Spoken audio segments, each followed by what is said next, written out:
Hi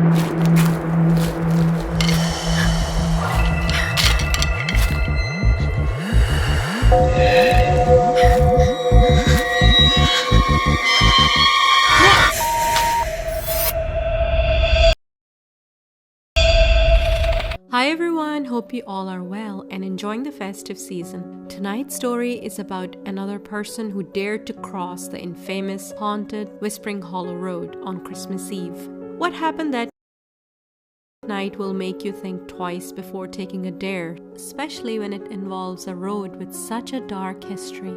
This is the story of Sam, a man who desperately needed money and agreed to a bet he should have never accepted. So grab a hot drink, settle in by the fire, and let's dive into a story that'll send shivers down your spine.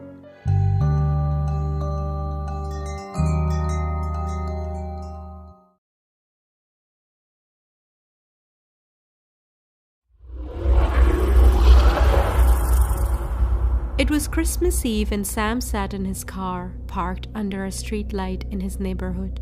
He held his phone in his hand, Ryan's voice coming through loud and clear as he spoke. Come on, Sam. It's just a road. $500 for an hour of driving. You'd be dumb to pass this up. It's not just a road, Ryan. Everyone knows Whispering Hollow is weird. People have seen stuff there. Ghost stories for kids. You're not scared, are you? Sam clenched his jaw. The truth was, he was scared, but he needed the money. His rent was overdue, and Christmas didn't bring much cheer when you couldn't afford a decent meal. Fine, I'll do it. You better have the 500 ready when I'm back. Deal. Don't chicken out halfway, Sam. Ryan said before hanging up. Sam tossed his phone onto the passenger seat and started the car. The heater struggled to warm the freezing air as he turned onto Whispering Hollow Road.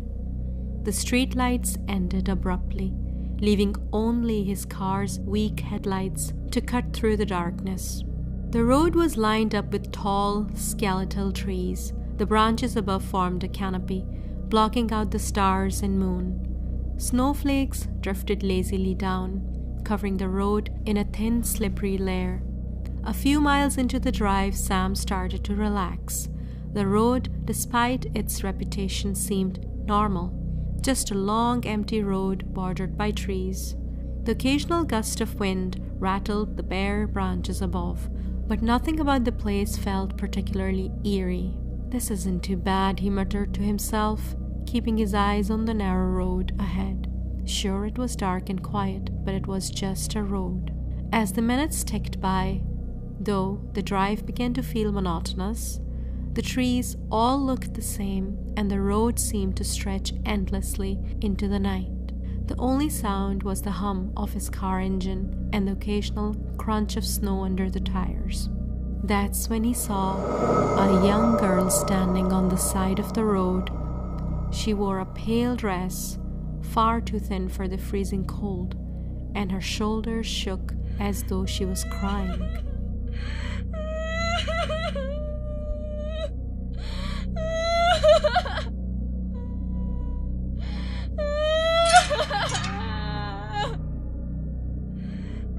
Sam slowed the car and rolled down his window. Hey, are you okay? What are you doing out here alone? Her face was pale, her eyes red from crying. I live nearby. I hurt my leg and I can't walk home.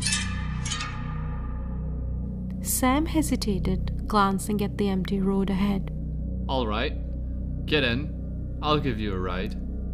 She climbed into the car. Sam turned the heater up and started driving again. What's your name? He asked, trying to make a conversation. Victoria Thompson. How old are you, Victoria? I'm 10. She said, staring straight ahead. Sam glanced at her as they drove through the dark, silent road. Something about the situation gnawed at him. How did you hurt your leg, Victoria? And why are you out here all alone at this time? He asked, trying to keep his voice calm. Victoria didn't reply. She kept staring straight ahead, her face expressionless, as if she didn't even heard him.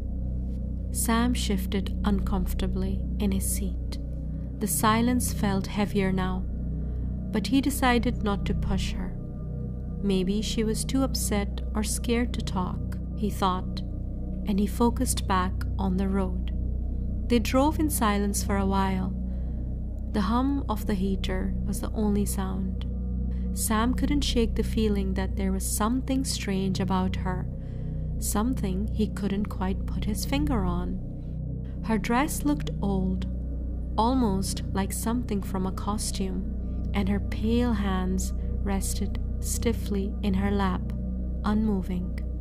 It made him uneasy, but he shook the thought away. After a few minutes, Victoria pointed to a narrow path disappearing into the woods. Can you drop me off here?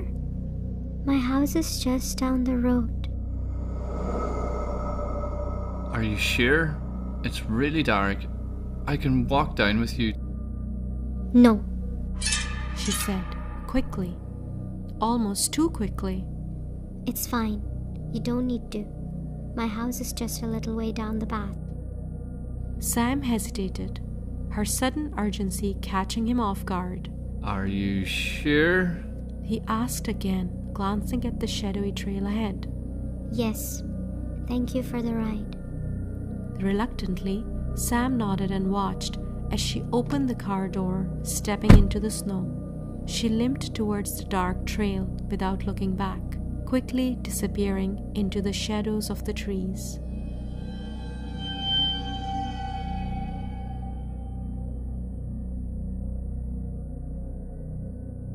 Sam drove off after Victoria disappeared into the woods, shaking his head to push away the lingering unease. The road stretched ahead, silent and empty, but he couldn't stop glancing in the rearview mirror. However, within a few minutes of driving, a nagging thought made him stop. He thought, what if she didn't make it home safely? It's Christmas Eve after all. With a frustrated sigh, Sam hit the brakes. He turned the car around and headed back, his headlights cutting through the dense woods until he reached the path where he had dropped her off. Grabbing his flashlight, Sam followed the narrow trail into the woods. Victoria? Are you okay?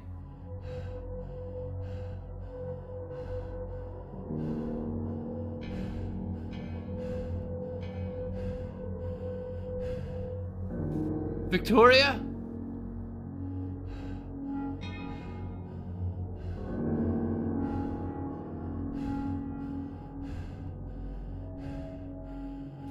Victoria? There was no answer. He walked further, and the woods opened to reveal an old, worn-down house. Its windows were shattered, and the roof sagged under the weight of snow. A rusted sign above the door read, "Thompson Family Home." His flashlight beam swept across the ground and landed on something. A gravestone.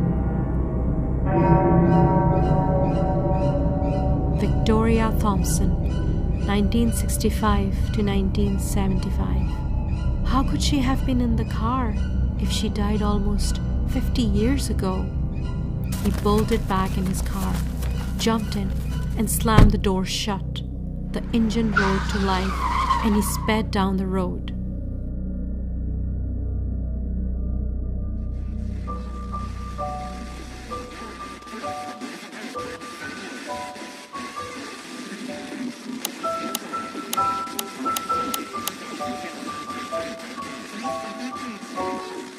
Tonight, we remember the tragedy of Christmas Eve 1975. The Thompson family was found dead in their home. Their adopted daughter, Victoria Thompson, is believed to have brutally murdered them on Christmas Eve before vanishing mysteriously. Weeks later, her body was discovered in the garden, her legs badly mutilated. She was buried near the family home. The mystery of Victoria Thompson remains unsolved. Some say her spirit still roams Whispering Hollow Road, looking for her next victim.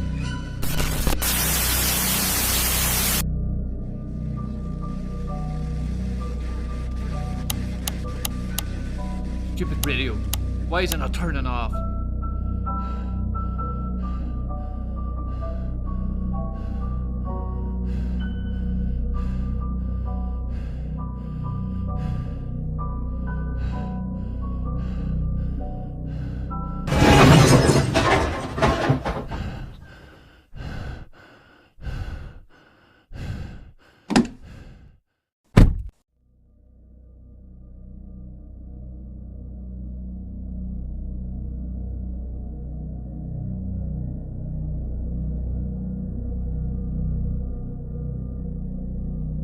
He jumped out and looked around, but there was nothing, no one. He was sure that he hit something or someone. Catching his breath, he climbed back in.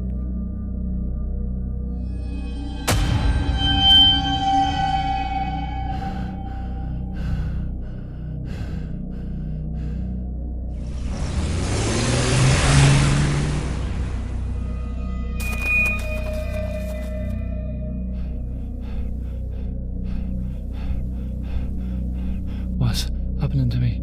Am I hallucinating? I've been driving it for over an hour. This journey should be nearly done. Do you want to know how I hurt my leg?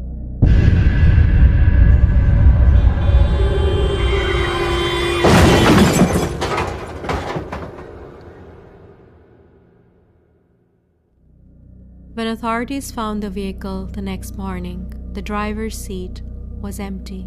Only faint footprints in the snow led back towards the Thompson family home. Like many others who dared to cross the Whispering Hollow Road, Sam also never returned to see the daylight.